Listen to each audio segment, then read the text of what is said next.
Джемдак Lighting Европа е новата гринфилд инвестиција која со 5 милиони евра треба да отвори 100 работни места во Тирс Бунарџик. Предвадена е подпишан договорот со владата, а за некој месец ќе стартува изградбата на погоните во кои ќе се произведуваат и тестираат нови технологии за јавното осветлување. Джемдак Lighting Европа е компанија кирка на Джемдак со седиште во Измир, Република Турција, а постои на пазарот 50 години со примарна дејност јавно осветлување. Представништвото во земјава со придавка Lighting го отворила во декември минатата година за склучување на новата сделка со владата. Собственикот Ибрахим Сухаџем за телевизија 24 вели дека станува збор за инвестиција со највисоки европски стандарди.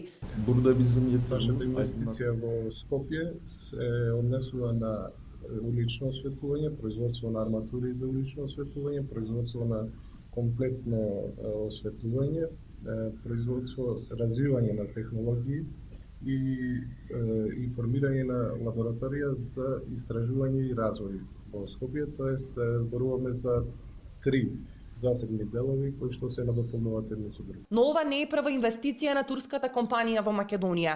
Регистрирана како Джемдак Доел во 2015 година, отворила представништво во Ресен. Во декември 2016 склучила договор со општината и станала приватен партнер за улично осветлување на градот во рок од 15 години. Со проектот вреден 1 милион 250 илјади евра, Джемдак во градот поставила 2400 лед светилки за заштеда на енергија за дури 60%. Од општината велат дека компанијата работи чесно и досега се задоволни од соработката, но локалните економисти критикуваат дека иако била договорена заштеда од 60%, пресметките покажале 42%.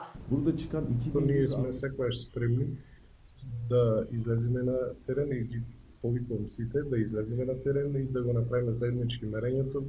Сигурен сум дека ќе се утврди точната бројка многу лесно и ќе се види која е точната бројка. Потрошувачката исто зависи и летен период и зимски период. Зимскиот период е поголема потрошувачка, летниот период е пониска потрошувачка, така да треба да се земе во предвид на просечна потрошувачка во текот на целата година. Инаку од поставувањето Ресен наместо 1 милион плаќа 500.000 денари месечно за осветлување. Собствениците велат дека Джемдак е во преговори и со други општини во регионот кои сега плаќаат огромни суми за јавно осветлување. Во моментов компанијата соработува со 60 држави низ светот.